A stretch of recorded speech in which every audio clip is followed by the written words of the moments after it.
ॐ अज्ञानतिमिरान्धस्य ज्ञानाञ्जनशलाकया चक्षुरुन्मिलितं येन तस्मै श्रीगुरवे नमः।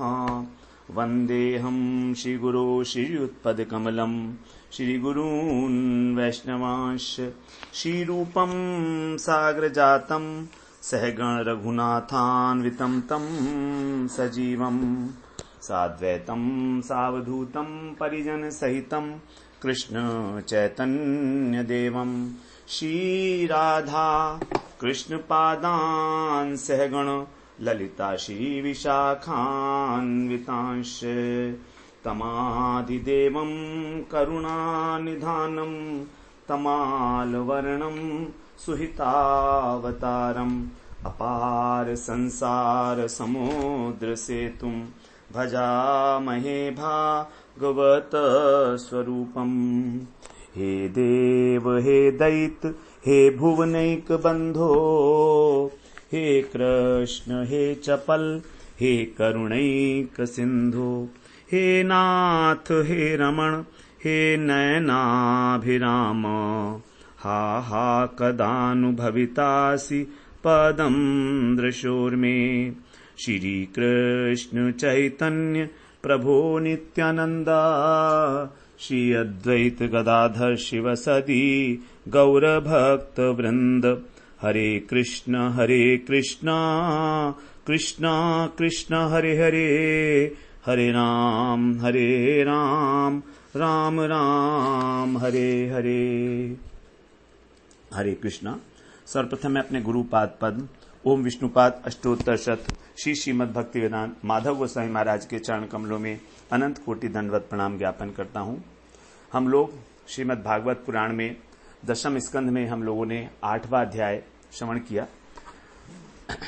8वें अध्याय में हम लोगों ने श्रवण किया भगवान की जो मृदु जो उन्होंने मिट्टी खाई थी भगवान ने, उसका विशेष रूप से हमने वर्णन किया और नामकरण संस्कार भगवान का हुआ था।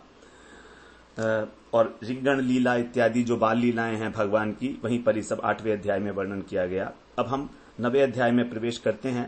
इसके अंदर भगवान जो हैं उनका दामोदर जो है बंधन लीला है, दाम बंधन लीला।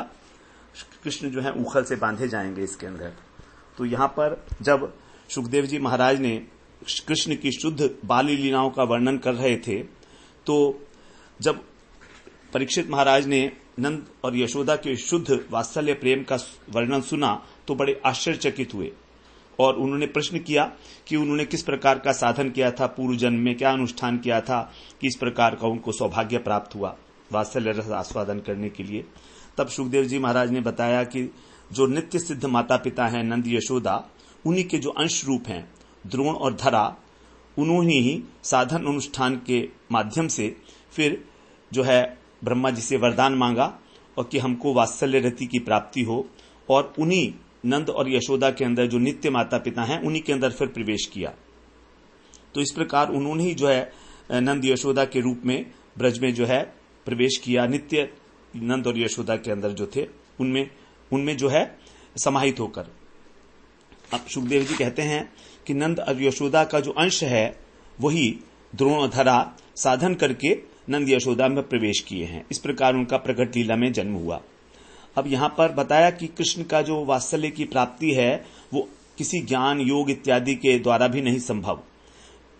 भक्ति रसामर सिंधु में बताया है, ज्ञानतः सुलभ मुक्तिर भुक्तिर यज्ञादि पुण्यतः सेयम साधन सहस्रैर हरि भक्ति सुदुर्लभा। अर्थात ज्ञान योग के अनुष्ठान से हमको मुक्ति मिल जाती है। अश्वमेघ यज्ञ इत्यादि करते हैं तो पुण्य मिलते हैं, स्वर्ग की प्राप्ति हो जाती है, बड़ी सहज है, आसानी से हो जाती है। लेकिन साधन सहस्त्रही हजारों साधन करने पर भी यह जो हरि भक्ति है ये अत्यंत सुदुर्लभ, अत्यंत दुर्लभ है। लेकिन फिर भी जो भगवान के नित्य पार्षद हैं, जो अनादिकाल से अब भगवान की सेवा में संलग्न हैं, यदि उनके भाव के प्रति हमारा लोभ जागृत हो जाए, हम लुब्ध हो जाएं, तो उनके अनुगत्य में यदि हम नवधा भक्ति का पालन करें, श्रवण कीर्तन इत्यादि, तो जो नित्य सिद्ध परिकर के हृदय में भाव विराजमान है कृष्ण के प्रति, वही भाव साधक के हृदय में भी प्रकाशित हो जाते हैं। तो ये जो भक्ति है ये कृपा साध्य है, साधन साध्य नहीं है। नित्य सिद्ध कृष्ण प्रेम साध्य कभू नाय, श्रवणादि शुद्ध चित्ते करय उदय। जो नित्य सिद्ध कृष्ण प्रेम है वो साध्य वस्तु नहीं है। जब हमारा हृदय धीरे धीरे श्रवण कीर्तन इत्यादि करके शुद्ध हो जाता है तो स्वयं उदय हो जाती है। तो हमारे हृदय के अंदर हमारा जो भाव है वो प्रसुप्त है, वो ऑलरेडी मालूम है हमें क्या है। हमारे को हमारी आत्मा के अंदर एक विशेष भाव है, या तो हम वात्सल्य रस के उपासक हैं, या शांत रस के, या दास्य रस के, या सख्य रस के, या मधुर रस के, वो पहले से निश्चित है। तो आत्मा का जो स्वरूपभूत गुण है भगवान की भक्ति करना एक विशेष भाव के द्वारा, वो हमारे अंदर ऑलरेडी है, लेकिन हम उसे जानते नहीं हैं क्योंकि वो सोया पड़ा है। अब जब हमारा हृदय धीरे धीरे शुद्ध करता है भक्ति के अंगों का पालन करके, तो वही भाव जो है उदय हो जाता है। तो इसको कह देते हैं कि प्रेम प्राप्त हो गया, भक्ति प्राप्त हो गई, लेकिन कहीं बाहर से प्राप्त नहीं हुई है। वो शुद्ध चित्त के अंदर करे उदय, अपने आप ही उदय हो जाती है, अपने आप प्रकाशित हो जाती है। तो इस प्रकार यहां पर सुखदेव जी ने कहा कि कृष्ण के प्रति जो नंद यशोदा का प्रेम है उसकी तो कोई तुलना ही नहीं है। अनेक अनेक लीलाएं हैं कृष्ण की, सब उनके अधीन होकर कृष्ण उनका जो है उनके आदेश का पालन करते हैं। और इस प्रकार से जो है यहां अब उलखल लीला भगवान की बताई जाएगी। तो अब कह रहे हैं अथ नवमोऽध्याय श्री शुक उवाच एकदा गृहदासीषु यशोदानंद गेहिनी कर्मांतरनियुक्तासु निर्ममंथ स्वयं दधी। एकदा अर्थात एक बार गृहदासीषु जो घर की दासियां थी उनके कर्मांतर किसी दूसरे कर्म में नियुक्तासु नियुक्त किए जाने पर, जब घर की दासियां किसी दूसरे कर्म में दूसरे काम में नियुक्त की गईं तो फिर नंद गेहिनी अर्थात जो नंद की पत्नी है वे यशोदा स्वयं दधी निर्ममंथ दधी का मंथन करने लगी। तो यहां पर बहुत सारी बातें जो हैं विचारणीय हैं। सबसे पहले तो कहा यहां पर एकदा, एकदा का अर्थ होता है यहां पर एक समय अर्थात एक बार। किस समय की बात है ये बात बताते हैं कार्तिक मास की, जिसको हम दामोदर मास भी कहा जाता है। तो क्योंकि यहां पर अब उत्सव है इंद्र याग का, इंद्र का यज्ञ होना है। अब इंद्र का यज्ञ होना है तो सभी लोग जो हैं अलग अलग कामों में लग गए, दासियों को अलग अलग कामों में लगा दिया गया। तो नियुक्तासु मतलब यशोदा मैया ने जानबूझकर सभी दासियों को किसी न किसी काम में लगा दिया। यशोदा मैया की आज्ञा से लगी दासियां, अपने आप से नहीं लगी हैं। नियुक्तासु नियुक्त तभी की गई ना, क्योंकि जो मालकिन होती है वही जो है दासियों को नियुक्त करती है। तो इस प्रकार से कह रहे हैं। अब एक्चुअली नियुक्त क्यों किया था यशोदा मैया ने उनको अलग अलग कार्य में? इसलिए कि जो गोपियां थी वो प्रतिदिन यशोदा मैया के सामने चोरी का उलाहना देती थी। यद्यपि उनका यशोदा के प्रति कोई द्वेष भाव नहीं था कृष्ण के प्रति, और न ही वो उसकी चोरी करने से असंतुष्ट होती थी, बल्कि वो चोरी देखकर आनंद को प्राप्त होती थी। लेकिन फिर भी यशोदा मैया के पास जाकर उल्हाना देती थी। और उल्हाना देने का भी जो उद्देश्य था वो ये था कि वो चाहती थी कि मैया जो है कृष्ण की चोरी की चतुराई जो है उसका आनंद जो है प्राप्त करें। क्योंकि मैया तो या घर में बैठी रहती है, अब वो हमारे घर में आके चोरी करता है, हमको तो आनंद मिलता है, मैया को नहीं मिलता। तो इसलिए बार बार जो है मैया के पास आती थी बहाने से, और बहाना भी था क्योंकि उसको दर्शन भी करने थे कृष्ण के। तो इस प्रकार से वो सारी की सारी आती थी। अब जब बहुत समय तक आती रही तो मैया ने विचार किया कि जरूर जो है ये माखन चोरी करके खाता क्यों है मेरा लाला, वहां पर कोई ना कोई कारण तो होगा। तो सोची कि ये मेरी दासियां जो हैं ये घर के अंदर दूध को अच्छी प्रकार से मथती नहीं होंगी, मक्खन अच्छा नहीं होता होगा, इसलिए मेरे पुत्र को अच्छा नहीं लगता, और जाकर और गोपियों के घर से चुराने लगा है। और वो गोपियां सभी मेरे पुत्र को अर्थात कृष्ण को जो है मुझसे भी अधिक प्यार करती हैं और उसको खाने के लिए देती हैं। लेकिन क्या है, मेरा पुत्र तो बड़ा लज्जाशील है, तो जब उसको खाने के लिए देंगे तो वो दे लेगा नहीं, उसको लज्जा आती है, इसीलिए क्या करता है वो बेचारा पीछे से खाता है चोरी करके, ये कारण होगा। तो इसमें मेरे पुत्र का कोई दोष नहीं है। उसको तो भूख लगी है बेचारे को, खेलते खेलते थक जाता है, तो और लज्जा आती है, किसी के सामने मांगना चाहता नहीं है, क्यों राजा का पुत्र है, मांगेगा थोड़ा किसी से, लेकिन चोरी कर लेगा। इस प्रकार से चुपचाप खा लेता है। अब पेट नहीं भरेगा तो क्या करेगा, भरना ही पड़ेगा। तो ये सोचा विचार किया नंद यशोदा जी ने। तो इसलिए उन्होंने सोचा कि आज मैं दासियों से माखन नहीं निकलवाऊंगी, मैं स्वयं ही मथूंगी। तो ये जो धारणा है यशोदा मैया की, ना तो इसमें गोपियों के प्रति कोई अनादर की भावना है और ना ही कृष्ण के प्रति कोई दोषारोपण है। ये उनका जो वात्सल्य प्रेम है उसी को दिखा रहा है, क्योंकि प्रेम जो है वो अपने प्रेमास्पद की हर प्रकार से सेवा करना चाहता है, और सबसे अच्छी से अच्छी सेवा। तो क्यों ना कृष्ण को सबसे सुंदर माखन खिलाया जाए कि वो दूसरों के घरों में जाए ही ना। यशोदा जी तो सबको मान देती हैं, उनका नाम यशोदा है ही इसलिए, सबको यश देने वाली हैं, इसलिए वो यशोदा हैं। अब यहां पर जो इसी प्रेम के वशीभूत होकर अब जो है यशोदा मैया कभी उनको अपने आंचल में स्तनपान कराती हैं, कभी डांट देती हैं, और भगवान भी जो है प्रेम अधीनता स्वीकार करके उनकी, और जैसे जैसे वो करती हैं मैया वैसे वैसे वो करते हैं भगवान। तो यहां पर जो है यशोदा मैया के जब बंधन में आ गए इस अध्याय के अंदर, तो भी कृष्ण का नाम जो है प्रसिद्ध हुआ दामोदर। दाम का मतलब होता है रस्सी, उदर का मतलब पेट, अर्थात रस्सी के द्वारा जिनके पेट को बांध दिया गया। क्यों, कैसे बांध दिया गया? भक्त वत्सलता से, प्रेम से ही जो है वो बंधते हैं भगवान।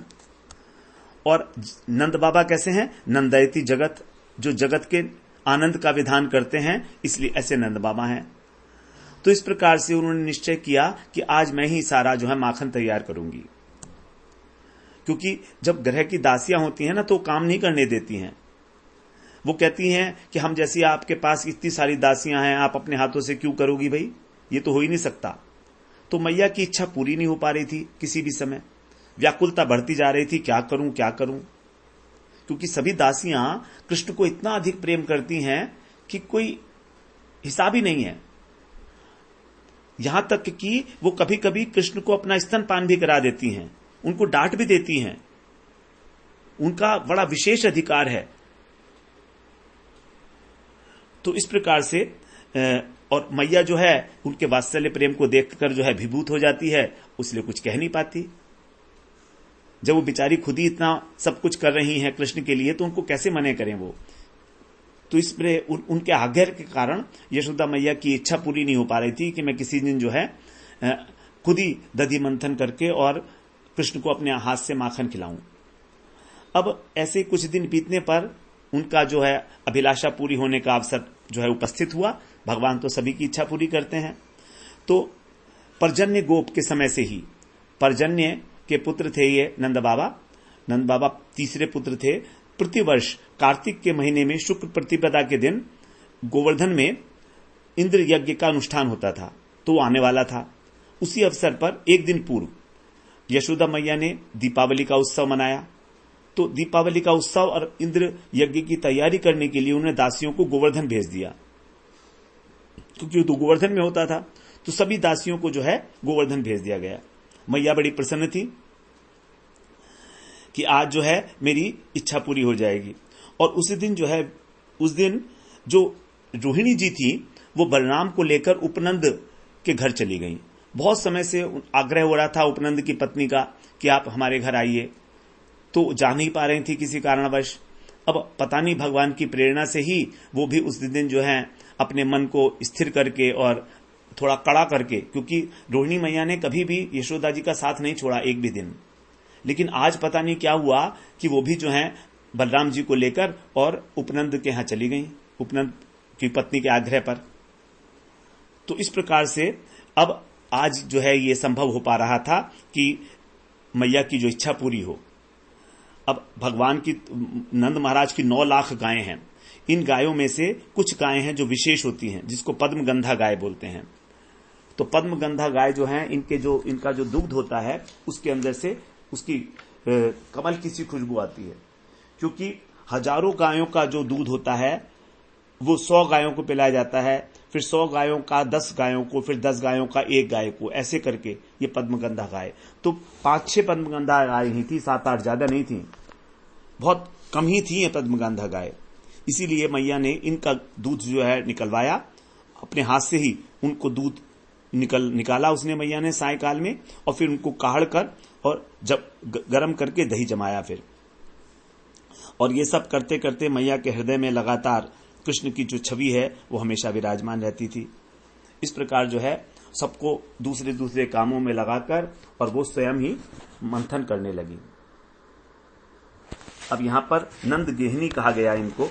नंद गेहिनी का मतलब है कि जो नंद की गृहिणी है, और दूसरे जो है नंद का मतलब है आनंद, जो आनंद को देने वाली हैं।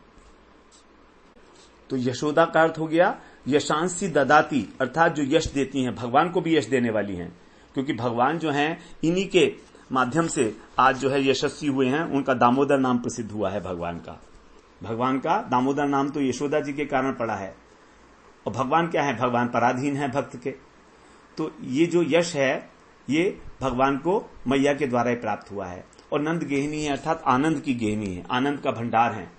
तो कार्तिक का महीना आया, दामोदर मास है, इंद्र की पूजा है, तो सभी लोग जो हैं वो गोवर्धन पूजा के लिए गोवर्धन में चले गए सारे, और यहां पर अब जो है स्वयं मंथन कर रही हैं,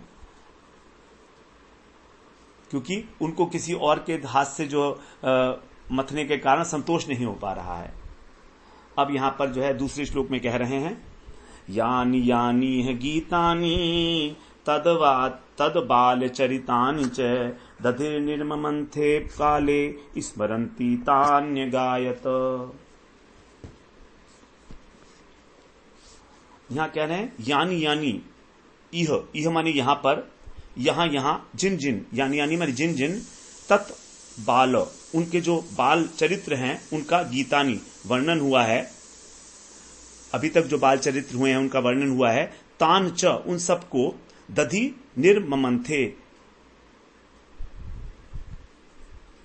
दधि निर्मंथने, दधिर निर्मंथने अर्थात दधि मंथन के समय स्मरंती अगायत, स्मरण करती हुई गा रही हैं। तो जितनी भी लीलाएं हैं भगवान की उनको गायन कर रही हैं, उनका दधि मंथन के समय उनका स्मरण करती हैं और उनको गायन करती रहती हैं। तो यहां पर भक्त के स्वरूप का निरूपण किया गया है। शरीर से उनके दधि मंथन का कार्य हो रहा है, हृदय में स्मरण की सतत धारा प्रवाहित है, और वाणी में भगवान के चरित्र का गायन है। अर्थात शरीर, मन और वाणी तीनों ही भगवान की सेवा में लग गए हैं। तो तन, मन और वचन ये सभी अपने प्रेमास्पद की सेवा में संलग्न है। यही है वास्तव में सेवा। जब हम सब प्रकार से भगवान के साथ युक्त हो जाते हैं, अपने मन, वचन और वाणी, मन, वचन और शरीर से भगवान के लिए ही कार्य करना, भगवान की चर्चा करना, भगवान के ही बारे में सोचना, विचारना, संकल्प विकल्प करना, ये सब कुछ जो है जब सब प्रकार से भगवान की सेवा में नियुक्त हो जाते हैं। अब यहां पर 3 विशेषण बताए गए। एक तो वो दधि मंथन करती हैं, बाल चरित्र स्मरण करती है और लीलाओं का गान।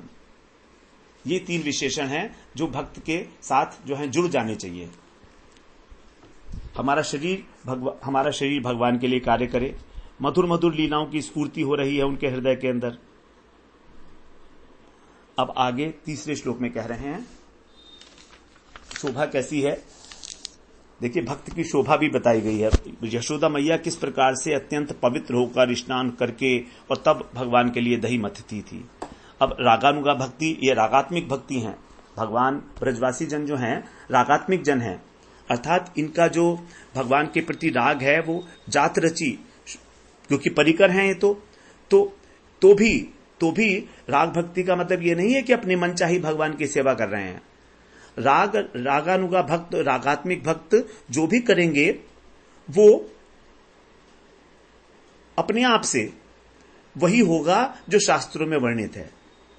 वो शास्त्रों की उल्लंघन नहीं करेंगे सदाचार में, पवित्रता में।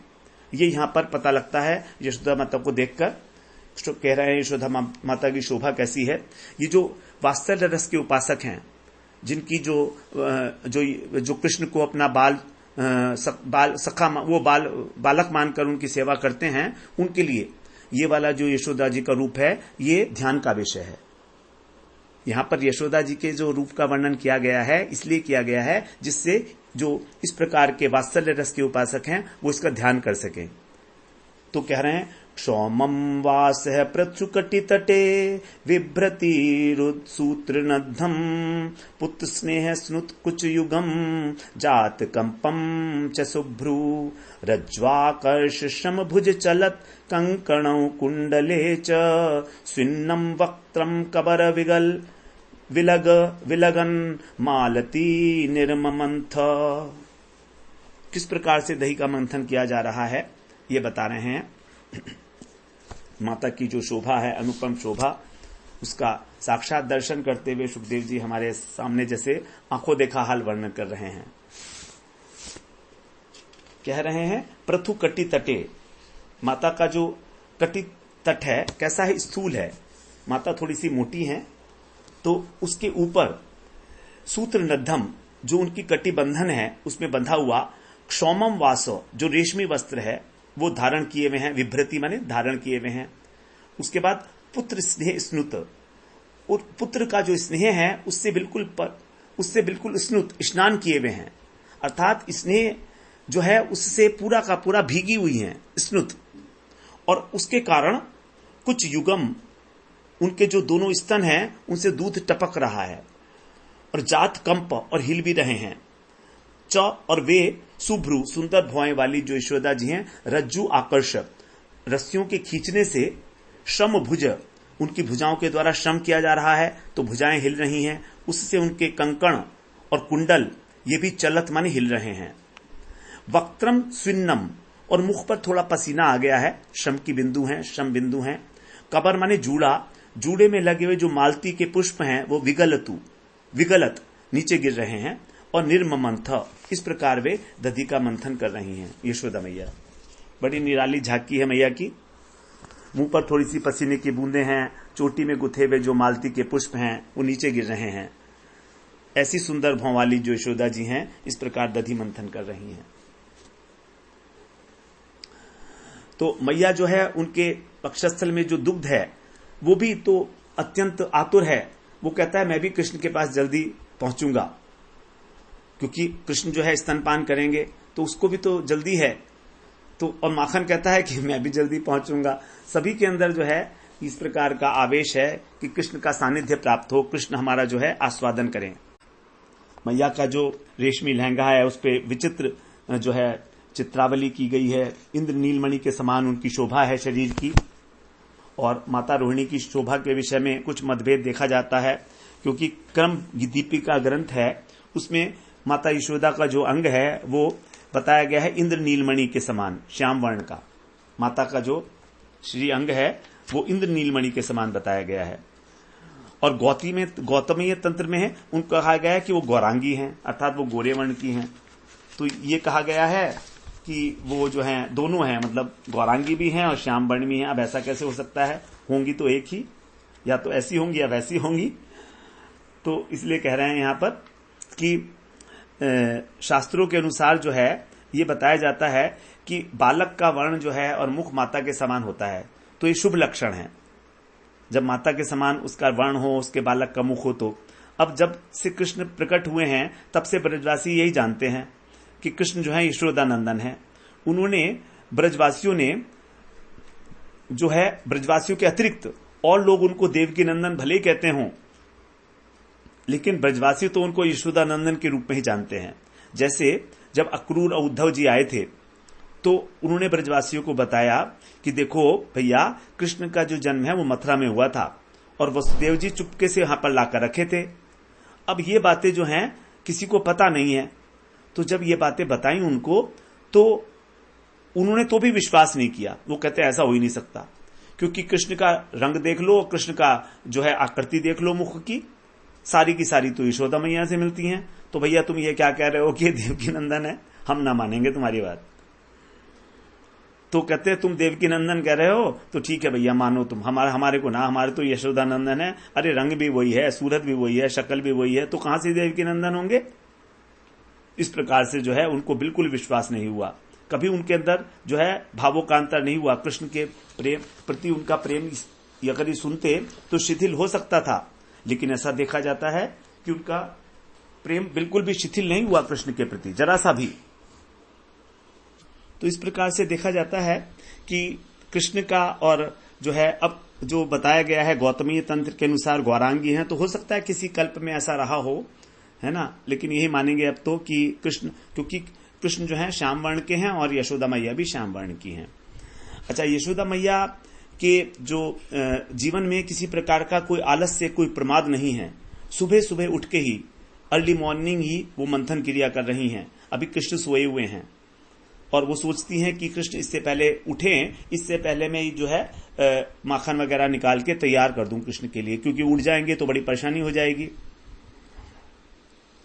तो इसलिए अब यहां पर देखिए बताते हैं कि जो रेशमी लहंगा है वो इसलिए पहने हुए हैं कि कहीं अपवित्रता न रह जाए। तो बड़ा ध्यान है मैया को कि मेरा शरीर जो है और मेरे वस्त्र बिल्कुल पवित्र रहने चाहिए जब दधि मंथन किया जाए। उसके बाद जो कंकण और कुंडल नाच नाच कर मैया को बधाई दे रहे हैं, क्योंकि आज मैया जो है दधि मंथन कर रही हैं, है ना, तो उनके कंगन इसलिए झंकार ध्वनि कर रहे हैं, धन्य हो रहे हैं कि उनके हाथ के माध्यम से वो भी भगवान की सेवा में लगे हैं। और इस प्रकार से कुंडल जो हैं वो भी मैया के मुख से लीला का गान सुनकर जो है वो अपनी सफलता को सूचना दे रहे हैं। तो हाथ वही धन्य है जो भगवान की सेवा करें, कान वही धन्य है जो भगवान के लीला गुणगान को श्रवण करते रहें, और वाणी वही धन्य है जो भगवान का गुणगान करे। अब मैया के चेहरे के ऊपर जो है पसीना आ गया है और पुष्प उनके नीचे गिर रहे हैं, लेकिन किसी प्रकार का उनको इस बात का ध्यान नहीं है। वो अपने श्रृंगार को, वो अपने शरीर को सब भूल चुकी हैं। तो ऐसी जो है पुष्प, वो भी सोच रहे हैं कि ऐसी मैया जिनको अपना किसी प्रकार का देहाभिमान में नहीं है, कृष्ण के प्रेम में इतनी अभिभूत हो चुकी हैं, तो क्यों ना हम इनके चरणों का स्पर्श करें। हम इनके सर पर जो है रहने के योग्य नहीं है, हम इनके सर पर नहीं रह सकते, सर पर रहने की योग्यता ही नहीं है हमको। इसलिए जो पुष्प हैं वो भी मैया के जो है चरण स्पर्श कर रहे हैं।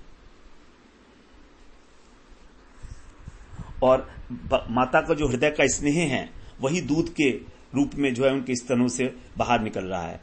तो वो भी कह रहा है कि श्याम सुंदर आए तो पहले मुझ पर दृष्टि पड़े, माखन ना खाएं, मुझे पिएं। तो इस प्रकार से, और स्तन कांप रहे हैं, उनको भी डर है कि अगर मुझे नहीं पिया तो, अगर वो सीधे माखन के ऊपर चले गए कृष्ण तो क्या होगा। तो इस प्रकार से बड़ी उत्प्रेक्षा की गई है सब विद्वानों के द्वारा अलग अलग प्रकार से। इस प्रकार अब चौथे श्लोक में कह रहे हैं, ताम सत्य कामासाद्य मथनंतिम जननीम हरि गृहीत्वा दधि मंथानम न्यषेधत प्रीतिमा वहन।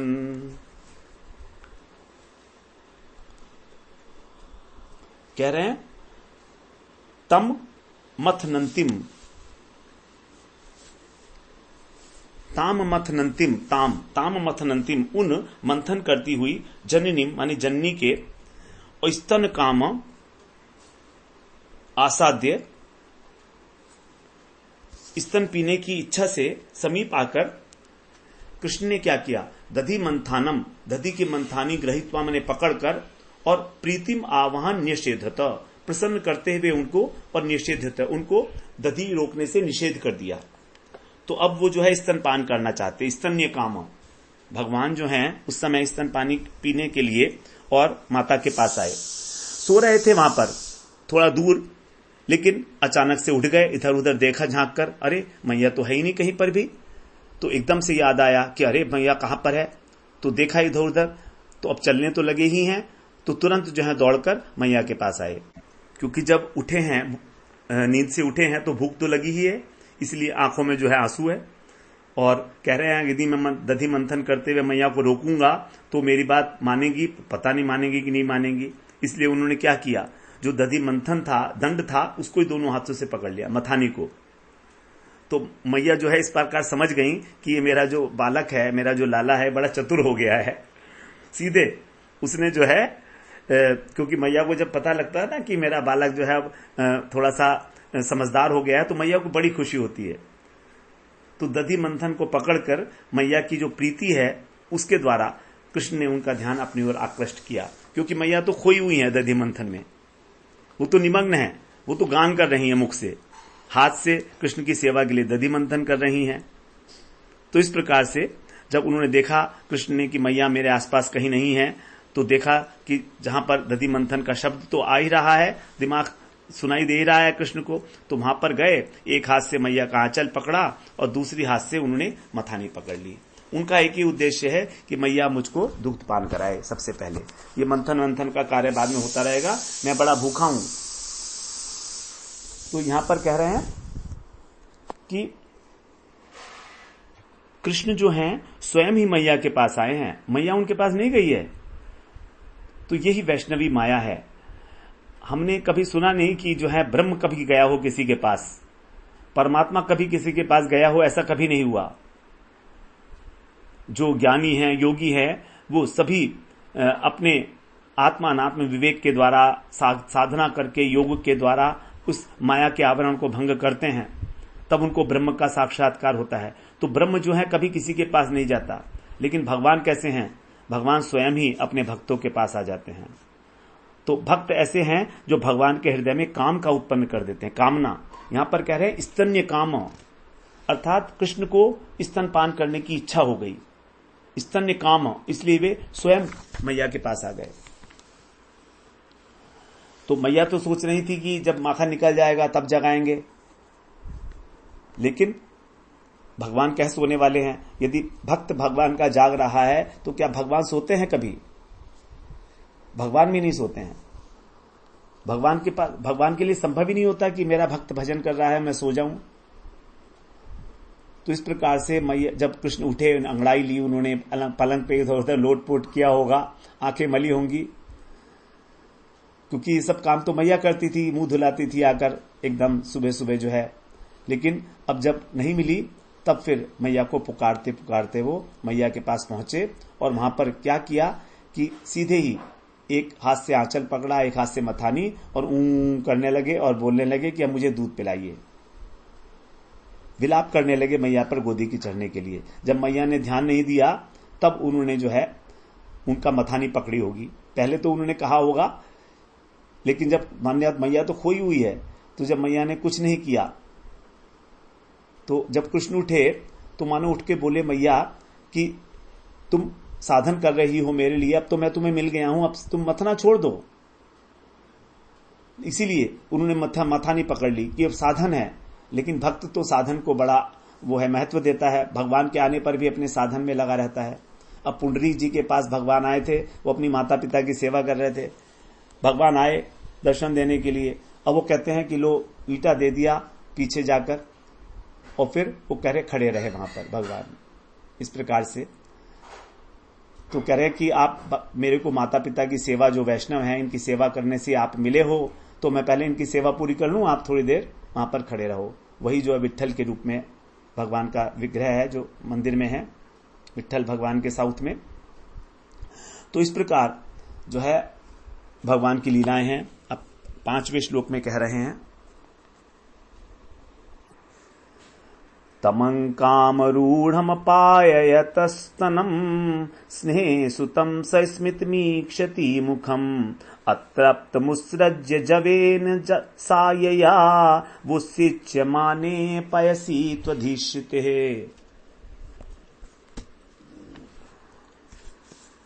तम अंक, तम माने उनकी गोद में, आरूढ़ माने चढ़ने को, और सस्मितम मुखम, मुस्कान युक्त जो उनका मुख है यशोदा मैया का। तो मैया यशोदा जो है उनकी गोद में जो स्थित हैं, आरूढ़ हैं, ऐसे पुत्र के, और सहास्य युक्त मुखमंडल को, स्मित मुखमंडल को, ईक्षिति माने देखती हुई, निहारती हुई, तम स्नेह सुनतम, स्नेहवश, अत्यंत स्नेह के कारण, स्तनम अपायत, उनको जो है दूध पान कराने लगी। किंतु क्या हुआ, अधीक्षिते, इतने में ही, अधीक्षिते, अधिष्ठिते का मतलब होता चूल्हा, चूल्हे पर जो चढ़ाया हुआ था, अधिष्ठिते का मतलब चढ़ाया हुआ। तो जो चूल्हे पर चढ़ाया हुआ था, पायसी माने दूध, तो वे उसके उत्सिच्यमाने उफनने पर जब दूध में उबाल आ गया तो अतृप्त कृष्ण को उत्सृज्य माने छोड़कर सा वे माता जवेन यया वेग पूर्वक वहां पर गई, वहां पर जो है वेग पूर्वक गई माता उसको वहां से हटाने के लिए ययऊ। तो जब उन्होंने देखा कि ये जो दूध नीचे गिरने वाला है, तो यदि दूध नीचे गिर जाएगा तो फिर जो है मेरा सारा का सारा जो मैंने प्रोग्राम बनाया है पूरा, किस प्रकार से मैं इसका जो है आगे दूध पिलाऊंगी ये वाला, तो वो कृष्ण की सेवा में नहीं लग पाएगा। तो जब चूल्हा में से दूध निकल के बाहर गिरने लगा तो अतृप्त अवस्था में इन्होंने गोदी से उतार दिया और तेजी से दूध बचाने के लिए चली गई। तो इस प्रकार से जब माता मंथन कर रही थी, कृष्ण गोदी में चढ़ गए, माता स्तनपान करा रहे हैं, लेकिन अचानक ही जब उन्होंने देखा कि गिरने ही वाला था, क्योंकि मैया की कृष्ण से अधिक ममता दूध में थी या कृष्ण के थी। यदि कहें कि कृष्ण की उन्होंने उपेक्षा कर दी तो कह रहे हैं कि हाँ ठीक है, कृष्ण की उपेक्षा तो की, लेकिन जो अपना प्रिय होता है उसकी जो प्रिय वस्तु होती है उसके अंदर प्रिय वस्तु अपनी प्रिय वस्तु से भी दुगनी प्रीति होती है। क्योंकि थोड़ी देर बाद मैया से कहेंगे मैया मुझको दही दे दो, दूध दे दो, तो मैं क्या पिलाऊंगी? मुझसे मांगेंगे तो दूध जब जल जाएगा तो क्या पिलाऊंगी? तो ये बड़ी विचित्र परिपाटी है प्रेम की। अगाध प्रेम के कारण ही वो इस प्रकार से जो है यशोदा नंदन को अपने पुत्र को नीचे रखकर अपने धरती पर उसको बिठाकर और फिर दूध की जो पतीली रखी थी अंगीठी के ऊपर उसको जो है उतारने के लिए चली गई। तो ये इसमें बता रहे हैं कि यशोदा मैया अत्यंत आनंद को प्राप्त हो रही थी, लेकिन बस यही सोचा कि यदि दूध नष्ट हो गया तो क्या होगा। तो इसलिए उस आनंद के अंदर बाधा पड़ने पर, बल्कि उस आनंद को छोड़कर, क्योंकि पुत्र को स्तनपान कराने का तो आनंद बड़ा अत्यधिक आनंद है, तो उसको तो माताएं ही जानती हैं।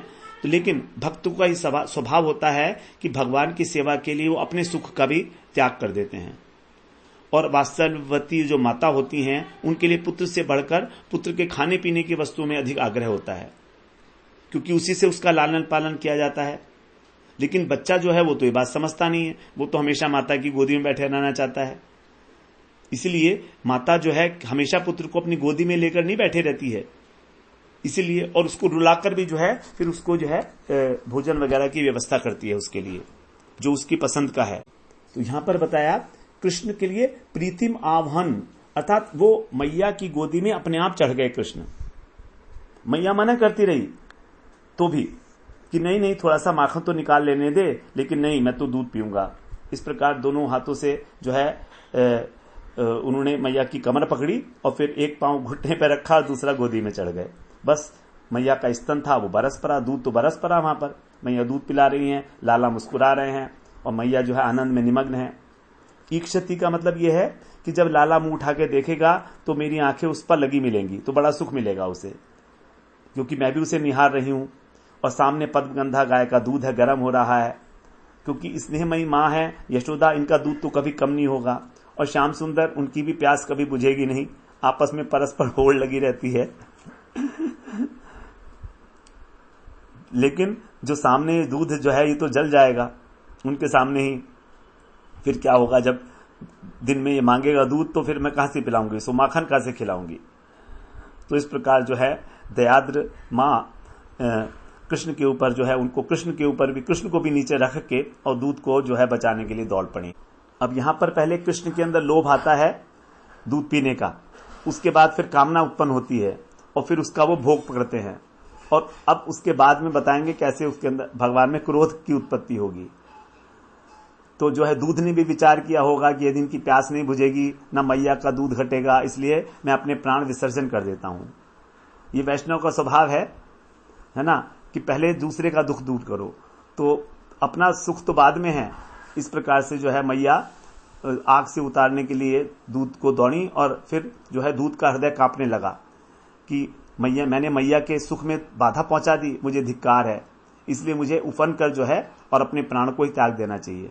इसलिए जो उफनता हुआ दूध है वो अपना मुंह नीचे करके छिप गया और मैया ने उसको ऊपर से अंगीठी पे से उतार दिया। इस प्रकार से दूध भी जो है क्योंकि चिन्मय है तो वो भी सोचता है कि मैंने व्यवधान क्रिएट किया है, कहीं ना कहीं तो मेरा दोष हो गया, इसलिए मैं मुंह दिखाने लायक नहीं रहा। तो अगले सत्र में फिर हम लोग 6ठे श्लोक में प्रवेश करते हैं। वांछा कल्पतरुभ्यश्च कृपा सिंधुभ्यैव च पतितानां पावनेभ्यो वैष्णवेभ्यो नमो नमः।